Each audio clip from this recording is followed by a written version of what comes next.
In tonight's Health Watch, could your smartphone be causing you or your children to grow horns? Sounds absurd, but it's a serious question being posed. It's really scary. It's a big find. It's a big sign.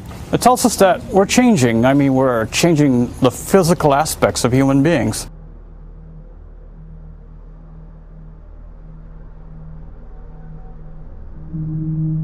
It only takes a few minutes of taping on the street to see dozens of people in that familiar 21st century position, head forward, craning to see what's on their phones.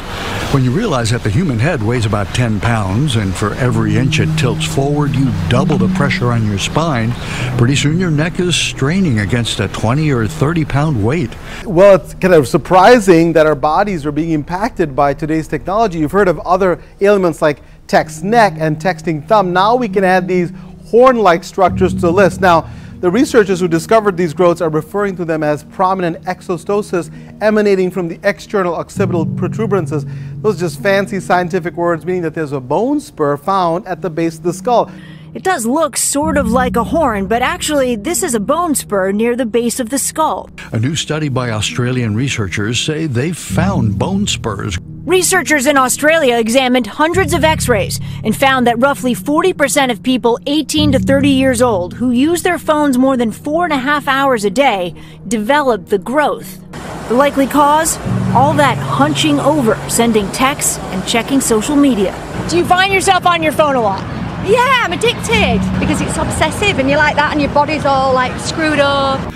They say smartphones and other handheld devices are contorting the human form. Physiatrist Dr. Lauren Fishman says bone spurs from neck pain are not all that surprising. Any overuse of a tendon inclines one to a calcification. The overuse and the consequent inflammation just seems to bring about calcification some of the time. Looking for the future of man and machine becoming one in what some futurists refer to as a singularity, scientists may have overlooked another one. Another way that technology is changing our actual bodies. Think about this. Technology may also be affecting more than just our bone structure. It could be altering our nerves in our brain. Experts now believe that texting and voice-to-text specifically could be limiting young adults' ability to read and write. Until the age of about 24, 25, our brains neurologically are not fully formed. And so the ages in question, let's say between 9 and 17, these folks, these kids are not actually getting enough practice to utilize the neurotransmitters in their brain, the wiring that's not being utilized so that they can get used to the proper way of speaking. According to Professor Jane Mullanby of Oxford University, the ability to understand and use complex language was essential for academic attainment, leaving youngsters without these skills at a serious disadvantage. Her research cited examples of text speak, including a 13-year-old's phone message that read, "OMG, IKR," meaning, "Oh my God, I know, right?" And a 21-year-old's message to a friend, "Yo, dude, are you still coming to party Friday?" I worry about that because I think that when our verbiage becomes more colloquial and filled with signs and images, we forget the proper way of speaking, and we forget that communication is not just through slang, but also through important eye contact and picking up the energy between two people. Tonight, lawmakers are adding to antitrust troubles for the likes of Facebook, Google, and Apple. YouTube has again shuffled about its hate speech and discrimination policy. This follows a sidestep, a moonwalk, 2 somersaults, and a backflip. Today we're taking another step in our hate speech policy by specifically prohibiting videos, alleging that a group is superior in order to justify discrimination, segregation or exclusion based on qualities like age, gender, race, caste, religion, sexual orientation or veteran status. If that was any more vague, it might as well have been fog, mist, or a cloud, perhaps. It's really that vague. Videos alleging a group is superior. Gosh, according to that statement, the hammer of politically correct judgment is about to fall on Peter. The news of an antitrust investigation loomed over this year's Apple Worldwide Developers Conference. Federal antitrust regulators, according to CBS News, are pursuing investigations into Apple, Google, Facebook, and Amazon. I'm kind of concerned, like everybody, are people becoming monopolistic and reducing competition. David Neal works in the tech industry and is attending this year's WWDC. He believes the government should keep a watchful eye for bad practices, but not necessarily break up big tech. We should look at times where maybe they're stifling the market and killing competition. On the other hand, if companies are innovating and doing new things, we have to be very careful not to stifle that. The United Nations Secretary General has formally launched a strategy and plan of action on hate speech. The launch comes after a disturbing groundswell of intolerance, racism and xenophobia and hate-based violence targeting worshippers of many faiths. The UN strategy and plan of action is billed as an ambitious program to coordinate efforts across the UN system to identify, prevent and confront hate speech. The United Nations says hate speech has gained a foothold and is spreading like wildfire. But the UN boss believes it's on notice, putting in place a strategy he hopes will get buy-in from all member states. In both liberal democracies and authoritarian regimes, some political leaders are bringing the hate-fueled ideas and language of these groups into the mainstream, normalizing them, coarsening the public discourse and weakening the social fabric. Hate speech is in itself an attack on tolerance, inclusion, diversity, and the very essence of our human rights norms and principles. More broadly, it undermines social cohesion, erodes shared values, and can lay the foundation for violence, setting back the cause of peace, stability, sustainable development, and the fulfillment of human rights for all. Guterres laid out two overriding objectives for the plan. First, to enhance efforts to address the root causes of hate speech that include violence, marginalization, discrimination, poverty, and a lack of education, among others, aspects that the current 2030 development agenda seek to address. But it does raise an interesting point. Who the hell are YouTube, Facebook, or Twitter? Are they platforms for people to chat on, express themselves? Or are they censors, moral police responsible for how and what you say?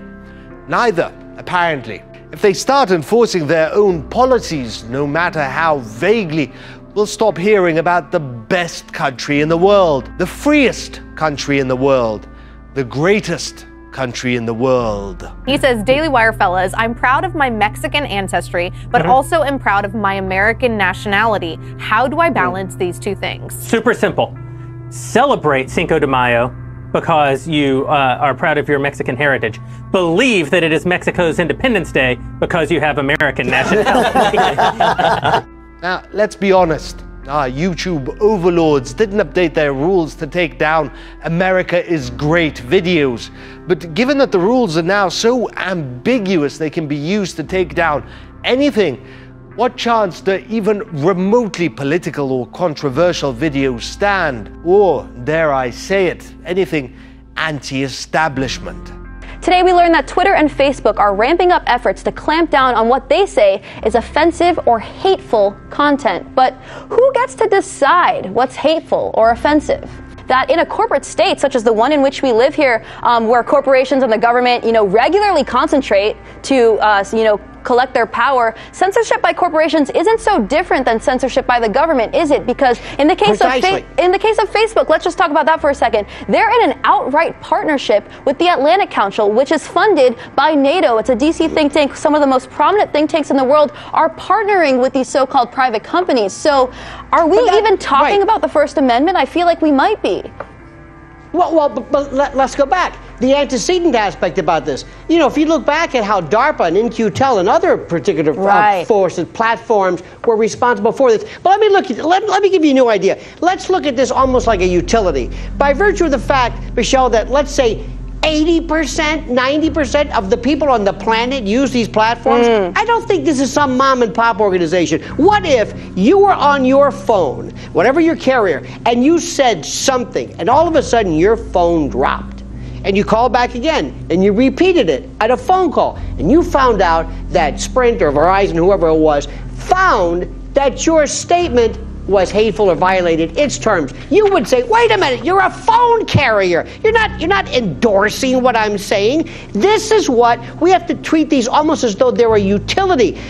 Businesses, well, this show, they're using these platforms. You got to get rid of this ridiculous model that that Mark Zuckerberg is just some guy who owns this little diner in Collinsville, Illinois, and he's just a businessman. And if you don't like Facebook, go someplace else. Where? If you don't like Google, go someplace where. This model has to change immediately. Right. I mean, this is the situation with monopoly capitalism. Now, if I'm a government and I want to stop something from getting out, if I want to stop people from learning, a piece of news, a monopoly like Facebook is a huge gift to me. All I have to do is keep control of one company. So it totally makes sense.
Have you ever thought of how often you Google things?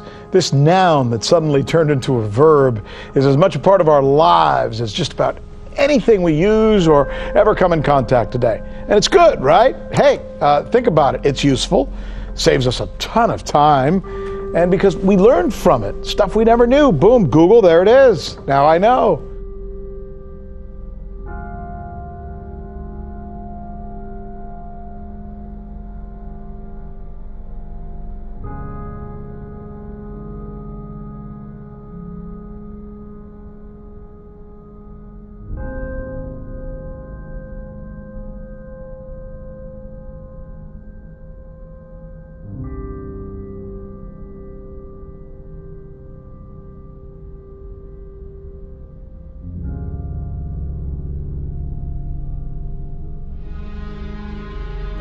Here's the problem.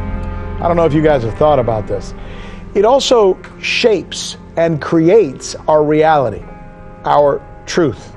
In other words, how do we know that what we get from Google is really the best description, the reality about this particular topic that we may have just, well, Googled?